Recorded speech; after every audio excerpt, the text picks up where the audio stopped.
விராட நகரத்தில் மகாராணி சுதேசனாவுக்கு சகோதரன் ஒருவன் இருந்தான். அவன் பெயர் கீச்சகன். அவன் வல்லமை மிகவும் வாய்க்கப் பெற்றவன். அவன் விராட நாட்டு அரசனுக்கு மைத்துனன்.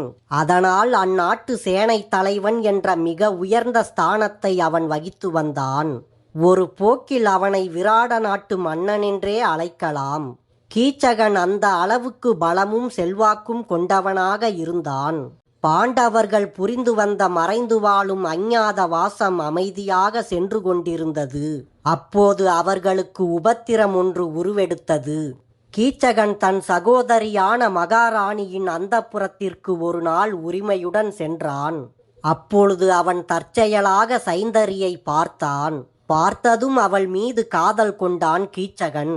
உடனே அந்த வேலைக்காரியை தன்னிடம் ஒப்படைக்க வேண்டும் என்று சிறிதேனும் நாணமின்றி தன் சகோதரியான மகாராணியிடம் கீச்சகன் வேண்டினான். அவன் அப்படி கேட்பது பொருத்தமற்றது என்று மகாராணி அவனுக்கு எடுத்து கூறினாள். ஆனால் கீச்சகன் மட்டும் தான் எடுத்த தீர்மானத்தில் இருந்து பின்வாங்கவில்லை. மேலும் மகாராணி கீச்சகனிடம், அந்த வேலைக்காரியை 5 கந்தர்வர்கள் பாதுகாத்து காப்பாற்றுகிறார்கள். அவளிடம் வம்பு செய்தால் உயிருக்கு உத்திரவாதம் இல்லை என்று எடுத்து கூறி கீச்சகனை எச்சரிக்கை செய்தாள். ஆனால் கீச்சகன் அதை பொருட்படுத்தவில்லை. அந்த பெண்ணை எனக்கு உரியவளாக்குவேன், இல்லையென்றால் அந்த முயற்சியில் மடிந்து போவேன். இதுவே என் தீர்மானமான முடிவு என்று தன் சகோதரியான மகாராணியிடம் கூறினான் கீச்சகன். அதன் பின் சுதேசனா மகாராணி சைரந்தரியை அழைத்தாள். நீ கீச்சகனுடைய மாளிகைக்கு உள்ளே சென்று கொஞ்சம் மதுபானம் கொண்டு வர வேண்டும் என்று அவளுக்கு உத்தரவிட்டாள் மகாராணி. கீச்சகனுடைய எண்ணத்தை புரிந்து கொண்ட சைரந்தரி மகாராணியிடம் வேண்டினாள். வேலைக்காரியாக இருக்கும் தன்னை காப்பாற்றி அருள வேண்டும், தனக்கு பதிலாக வேறு வேலைக்காரியை அனுப்பி வைக்க வேண்டும் என்று பரிந்துரை செய்து விண்ணப்பித்தாள் மகாராணியிடம். ஆனாலும் அவளுடைய வேண்டுதல் அங்கீகரிக்கப்படவில்லை. அரசியின் ஆணைக்கு அடிபணிந்து அவள் நடக்க கடமைப்பட்டு இருந்தாள். தன்னை காப்பாற்றி அருள வேண்டும் என்று கடவுளிடம் பிரார்த்தனை செய்து கொண்டாள் சைரந்தரி. அதன் பின் அரசியின் ஆணைக்கு அடிபணிந்து கீச்சகனின் மாளிகைக்குள் சென்றாள். அங்கு சைரந்தரி என்ன நடக்கும் என்று எதிர்பார்த்தாலோ அது அப்படியே நடந்தது. அவளை பார்த்தவுடனே கீச்சகன் தனக்கு இணங்கும்படி அவளை கெஞ்சி கேட்டான். அவனுடைய போக்கு பொருந்தாது என்று சைரந்தரி அவனுக்கு எடுத்து விளக்கினாள். ஆனால் கீச்சகனோ அவள் கையை பிடித்து இழுத்தான். ஆனால் வலிமை வாய்ந்த வேலைக்காரியான சைரந்தரி ஒரே குலுக்கில் தன்னை விடுவித்து கொண்டு அரசனுடைய மண்டபத்திற்கு ஓடினாள். வெறி பிடித்த அந்த சேனை தலைவன் கீச்சகன் அவளை பின்தொடர்ந்து ஓடினான். அவளை பின்தொடர்ந்து ஓடியவன் சபைக்கு நடுவே அவளை தனது காலால் எட்டி உதைத்தான். இந்த நாட்டில் திக்கற்ற பெண்ணுக்கு பாதுகாப்பு இல்லையா என்று சைரந்தரி ஓலமிட்டாள். ஆனால் விராட மன்னன் அமைதியாக இருந்தான். அங்கு கூடியிருந்த அனைவரும் கீச்சகனுக்கு நடுநடுங்கி நடந்து கொண்டனர். அப்போது கனகனும் வல்லாளனும் சபையில்தான் இருந்தார்கள். ஆனால் 1 வருட காலம் தங்களை மறைத்து கொண்டு அடங்கி கிடக்கும் நெருக்கடிக்கு அவர்கள் கட்டுப்பட்டு இருந்தனர். இந்த தவறை சரி செய்ய முயன்று தங்களை யார் என்று உலகுக்கு காட்டிக்கொள்ளும் நெருக்கடியில் அவர்கள் மாட்டிக்கொள்ள முடியாது. நிலைமை இப்படி இருந்தும் வல்லாளன் சிறிது சீற்றமடைந்தான். அதை குறிப்பால் உணர்ந்து கொண்ட கனகன் விரைந்து சென்று சமைப்பதற்கு விறகு பிளக்க வேண்டும் என்று வல்லாளனுக்கு ஞாபகம் படுத்தினான். கனகன் கூறியதன் உட்கருத்தை அறிந்து கொண்ட வல்லாளன் அமைதியாக அந்த சபையில் இருந்து வெளியேறினான். சைரந்தரியின் ஓலத்தை கேட்ட விராட மன்னன் கூறினான், உங்கள் இருவருக்குள்ளும் இருக்கும் பிரச்சனை என்னவென்று எனக்கு தெரியாது. உண்மையான காரணத்தை அறியாமல் நான் தீர்ப்பளிக்க முடியாது. சேனாதிபதிக்கும் வேலைக்காரிக்கும் இடையில் இருக்கும் இந்த சச்சரவு அந்தப்புரத்தில் துவங்கியது. ஆகவே மகாராணி இதனை விசாரித்து வேண்டிய முடிவு எடுக்கட்டும் என்று விராட மன்னன் கூறினான். சைரந்தரி கூறிய அனைத்தையும் அறிந்த சபை உறுப்பினர்கள் கீச்சகனை நிந்தித்தனர். கனகன் வேடத்தில் இருந்த யுதிஷ்டிரன் சைரந்தரியிடம், நீ இங்கே இருக்காதே, உடனடியாக நீ மகாராணி சுதேசனாவின் அறைக்கு செல். உனது கந்தர்வ கணவர்கள் இவ்வளவு பிரச்சனைக்குப் பிறகும் உனக்கு உதவிக்கு வரவில்லை. அவர்கள் தங்கள் கோபத்தை வெளிப்படுத்தும் நிலையில் இப்போது இல்லை என நான் நினைக்கிறேன். உனது கந்தர்வ கணவர்கள் உனது துன்பத்தைக் கண்டு உனக்கு அநீதி இழைத்தவனின் உயிரை எடுப்பார்கள் என்றான் கனகன். கனகனின் இந்த சொற்களை கேட்ட சைரந்தரி கலைந்த கேசத்துடன் கண்கள் சிவக்க சுதேசனாவின் அறையை நோக்கி ஓடினாள். சைரந்தரியின் இந்த நிலையை கண்ட சுதேசனா அவளிடம் கேட்டாள், உன்னை யார் அவமதித்தது? நீ ஏன் அழுகிறாய்? யாரால் உனக்கு இந்த துயரம் ஏற்பட்டது என கேட்டாள். அதற்கு சைரந்தரி கூறினாள், நான் உங்களுக்காக மதுவை கொண்டு வர சென்றேன்.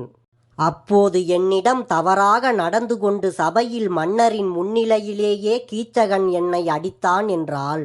இதை கேட்ட மகாராணி சுதேசனா, நீ விரும்பினால் அவனை கொல்ல சொல்கிறேன் என்றாள். அதற்கு சைரந்தரி, கீச்சகன் யாருக்கு அநீதி இழைத்தானோ அவளை பாதுகாக்கும் கந்தர்வர்கள் அவனை கொல்வார்கள். இன்றே கீச்சகன் யமனின் வசிப்பிடம் செல்வான் என்பது உறுதி என்றாள் சைரந்தரி. பின் சைரந்தரி வல்லாளனை தனியாக சந்தித்து தன்னுடைய பரிதாபகரமான நிலையை தெரிவித்தாள். என்னை காப்பாற்றுங்கள், இல்லையென்றால் நான் தற்கொலை செய்து கொள்வேன். எனக்கு வேறு உபாயம் ஏதும் இல்லை என்று வல்லாளனிடம் அவள் கூறினாள். இதை கேட்ட வல்லாளனாக இருந்த பீமன் சிறிது நேரம் சிந்தித்தான். பிறகு வல்லாளன் சைரந்தரியிடம், கீச்சகனிடம் சமாதானமாக பேசுவதாக பாசாங்கு செய். நள்ளிரவில் நாட்டிய மண்டபத்திற்கு தனித்து வந்து உன்னை சந்திக்கும்படி அவனிடம் கூறு. அவன் அங்கு வந்ததும் நான் மறைந்திருந்து மற்ற காரியங்களை பார்த்து கொள்கிறேன் என்றான். இந்த திட்டத்தை சைரந்தரி ஏற்றுக்கொண்டு மிக திறமை வாய்ந்தவளாக கீச்சகனிடம் நடந்து கொண்டாள். அதன் விளைவாக கீச்சகனுக்கு அளவில்லா மகிழ்ச்சி உண்டாயிற்று. ஆர்வத்துடன் நள்ளிரவில் நாட்டிய மண்டபத்திற்குள் நுழைந்தான் கீச்சகன்.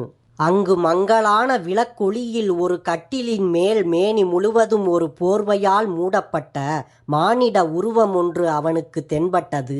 அங்கு படுத்திருப்பது சைரந்தரி என்று எண்ணிக்கொண்டு தூங்கிக் கொண்டிருந்த பேர்வழியை எழுப்பினான் கீச்சகன்.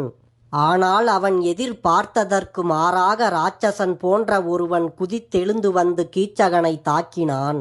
வந்தவன் சைரந்தரியை பாதுகாக்கும் கந்தர்வர்களில் ஒருவனாக இருக்கும் என்று பயந்து போனான் கீச்சகன். அவர்கள் இருவருக்கும் இடையில் மிக பயங்கரமான மற்போர் துவங்கியது. அப்போது கீச்சகனை பீமன் கொன்றுவிட்டான்.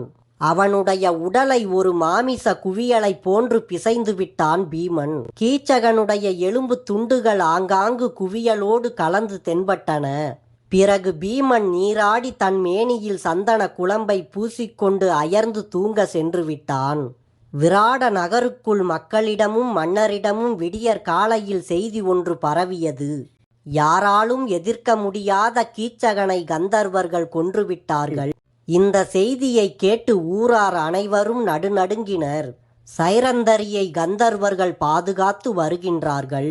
சைரந்தரியிடம் முறை தவறி நடந்து கொள்பவர்கள் ஆபத்துக்கு ஆளாவார்கள் என்று அவர்கள் அஞ்சினார்கள். ஆராய்ச்சிக்கு எட்டாத அந்த பெண் விஷயத்தில் நடவடிக்கை எடுக்க அரசனுக்கு துணிவு வரவில்லை. பின் அவளுக்கு சிறிதளவும் மன வருத்தம் உண்டாகாதவாறு அவளை வெளியே அனுப்பிவிடும்படி அரசியிடம் அரசன் தெரிவித்தான். தன் சகோதரன் கீச்சகனுடைய மரணத்தை எண்ணி அரசி சுதேசனா மிகவும் துயரத்தில் ஆழ்ந்திருந்தாள். அதே வேளையில் சைரந்தரிக்கு நிகழ்ந்த அசம்பாவிதம் குறித்தும் அரசி சுதேசனா வருந்தினாள். பின் தனக்கு ஏற்பட்டிருக்கும் கஷ்ட திசையை பணிவுடன் சைரந்தரியிடம் அரசி சுதேசனா தெரிவித்தாள். சைரந்தரி மனம் கோணாமல் நகரை விட்டு உடனடியாக வெளியேற வேண்டும் என்று நயந்து வேண்டிக் கொண்டாள் மகாராணி. அகதியாக வந்த என்னை 11 மாதங்கள் நீங்கள் என்னிடம் இரக்கம் மிக வைத்து நன்கு பாதுகாத்து வந்தீர்கள். நான் சாப விமோசனம் அடைவதற்கு கிட்டத்தட்ட 1 மாதம் மட்டுமே பாக்கி உள்ளது. தாங்கள் என்னை காப்பாற்றி வருவதை என்னுடைய கந்தர்வ கணவர்கள் நன்றி மிக உடையவர்களாக கவனித்து வருகிறார்கள். தாங்கள் எனக்கு காட்டியிருக்கும் பேரன்புக்கு ஏற்ற கைமாறு ஒன்றை நிச்சயம் அவர்கள் தங்களுக்கு செய்து வைப்பார்கள். மடிந்து போன தங்களுடைய சகோதரனுக்கு ஏற்ற ஈடு ஏதாவது இருக்குமானால் அதையும் அவர்கள் நிறைவேற்றி வைப்பார்கள். தாயே, உங்களுக்கு வேறு எந்த தீங்கும் வந்துவிடாது. என் மீது இரக்கம் வைத்து 1 மாதம் மட்டும் என்னை காப்பாற்றுங்கள் என்று அரசியிடம் கேட்டாள் சைரந்தரி. அதற்கு அரசி 1 மாதம் முடியும் வரையில் சைரந்தரியை தன்னுடனேயே வைத்துக்கொள்ள சம்மதம் கொடுத்தாள். இந்த நிலையில் பாண்டவர்கள் எங்கு எப்படி வாழ்ந்து வருகின்றார்கள் என்பதை கண்டுபிடிக்க வேண்டும். அதற்கு ஏற்ற மிக தகுதி வாய்ந்த ஒற்றர்களை துரியோதனன் நியமித்து இருந்தான். அவர்கள் நாடெங்கும் உள்ள மூலை முடுக்குகளிலும் அலசி ஆராய்ந்து பார்த்தனர். பெரிய பட்டணங்களையும் பெரிய ஊர்களையும் கிராமங்களையும் அவர்கள் தேடி பார்த்தார்கள். காடுகளிலும் மலைகளிலும் குகைகளிலும் தேடி பார்த்தார்கள். ஆனால் மறைந்து வாழ்ந்து வரும் பாண்டவர்களை மட்டும் கண்டுபிடிக்க அவர்களுக்கு இயலவில்லை. ஆகையால் ஒற்றர்கள் அஸ்தினாபுரம் திரும்பி வந்தார்கள். அவர்கள் துரியோதனனிடம், நாட்டை விட்டு சென்றவர்கள் இறந்து போயிருப்பார்கள் அல்லது அவர்கள் கடல் கடந்து வெளிநாடுகளுக்கு ஓடிப்போயிருப்பார்கள் என்று உறுதி கூறினார்கள். எங்களுக்கும் எங்கள் அறிவுக்கு எட்டிய இடங்களில் எங்குமே அவர்கள் வாழ்வதற்கு அறிகுறி ஏதுமில்லை என்று அவர்கள் துரியோதனனிடம் கூறினார்கள். பாண்டவர்கள் இறந்திருந்தால் உபத்திரவம் முடிந்தது என்று துரியோதனன் எண்ணினான். எனினும் இது குறித்து ஆலோசனை செய்ய சபையொன்றை கூட்டி ஆலோசனை கேட்டான் துரியோதனன். பாண்டவர்களை பற்றி பேச்சு ஆரம்பித்ததும் கர்ணனுக்கு இதை குறித்து பரபரப்பு மிக உண்டாயிற்று. ஏனென்றால் பாண்டவர்கள் மறைந்து இருக்கும் காலம் பெரிதும் கடந்து போயிற்று. பாண்டவர்கள் மறைந்து வாழும் காலத்தில் 1 வருடத்தில் இன்னும் சில நாட்களே உள்ளது. திறமை வாய்ந்த வேறு சில ஒற்றர்களை உடனடியாக அனுப்பி தீவிரமாக அவர்களை தேடி பார்க்க வேண்டும் என்று கர்ணன் தெரிவித்தான். பாண்டவர்கள் இறந்து போயிருக்க மாட்டார்கள் என்றும் அவர்களை கண்டுபிடிப்பது சாத்தியமல்ல என்றும் துரோணாச்சாரியார் தனது கருத்தை தெரிவித்தார். துரோணாச்சாரியார் கருத்தை பீஷ்மரும் ஆமோதித்தார். கிருஷ்ணனுடைய கருணைக்கு பாண்டவர்கள் பாத்திரமாய் இருக்கிறார்கள். பாண்டவர்கள் தர்மத்தை விட்டு பிசகியது கிடையாது. பாண்டவர்கள் தர்மத்தை கடைபிடிப்பதால் அவர்கள் எங்கு வசித்து வருகின்றார்களோ அங்கு சௌபாகியங்களும் நிறைந்திருக்கும். அவர்கள் வசித்து வருவதை முன்னிட்டு அங்கு மழை ஒழுங்காக பெய்யும். பாண்டவர்கள் வசித்து வரும் இடத்தில் மக்கள் சண்டை சச்சரவு ஏதும் செய்ய மாட்டார்கள் என்று பீஷ்மர் தெரிவித்தார். மேலும் பீஷ்மர், பாண்டவர்களுக்குரிய ராஜ்யத்தை துரியோதனன் தனக்கு சொந்தமாக்கி நன்கு அனுபவித்தாகிவிட்டது. ராஜரீதியான முறையில் அவர்களிடம் செய்து கொண்ட உடன்படிக்கைக்கு ஏற்ப அவர்களுக்குரிய நாட்டை அவர்களிடம் ஒப்படைப்பது சரியானதாகும். அப்படி செய்வதே துரியோதனனுடைய கண்ணியத்திற்கு பொருத்தமானதாக இருக்கும் என்றும் பீஷ்மர் கூறினார். அப்போது ஒற்றர்களின் புதியதொரு படை நாடு முழுவதும் சுற்றி பார்த்துவிட்டு திரும்பி வந்தார்கள். அவர்கள் விராட நகரை பற்றிய செய்தி ஒன்றை அஸ்தினாபுரத்திற்கு கொண்டு வந்தார்கள். பெண் ஒருத்தியிடம் முறை தவறி நடந்து கொண்டதற்காக வலிமை வாய்ந்த கீச்சகன் கந்தர்வன் ஒருவனால் கொல்லப்பட்டான் என்பது அந்த செய்தி. அந்த செய்தியை பற்றி துரியோதனன் எண்ணி பார்த்தான். கந்தர்வன் என்று சொல்லப்படுபவன் நிச்சயமாக பீமனாக இருக்க வேண்டும். அந்நிகழ்ச்சியில் சம்பந்தப்பட்ட பெண் திரௌபதியாக இருக்க வேண்டும். ஆகவே பாண்டவர்கள் மாறுவேடம் பூண்டு விராட நகரில் இருக்கின்றார்கள். உடனே நாம் அந்த நகரை முற்றுகையிட்டு போர் புரிய வேண்டும். விராட நகரம் தங்களை பாதுகாப்பாக வைத்ததற்கு கைமாறாக பாண்டவர்களும் போருக்கு கிளம்புவார்கள். பாண்டவர்கள் போருக்கு வராமல் விராட நகரில் மறைந்திருந்தாலும் ஊர் முழுவதும் அலசி ஆராய்ந்து பார்த்து அவர்களை கண்டுபிடித்து விடலாம். அதன் பிறகு உடன்படிக்கையின்படி பாண்டவர்கள் மறுபடியும் 12 வருட காலம் வனவாசம் செய்ய வேண்டும். இவ்வாறு எண்ணிக்கொண்டு விராட நகரை தாக்க முடிவு செய்தான் துரியோதனன். விராட நகரம் மீது எவ்வாறு தாக்குதல் நடத்த வேண்டும் என்று ஆலோசனை செய்யப்பட்டது. விராட நாட்டுக்கு அருகில் உள்ள திரிகார்த்த நாட்டு வேந்தனாகிய சுதர்மன் விராட நாட்டை தென்புறத்தில் இருந்து தாக்க வேண்டும். இந்த ஆலோசனைக்கு சுதர்மன் கூறினான், மத்திய நாட்டு மன்னன் என்னுடைய விரோதி.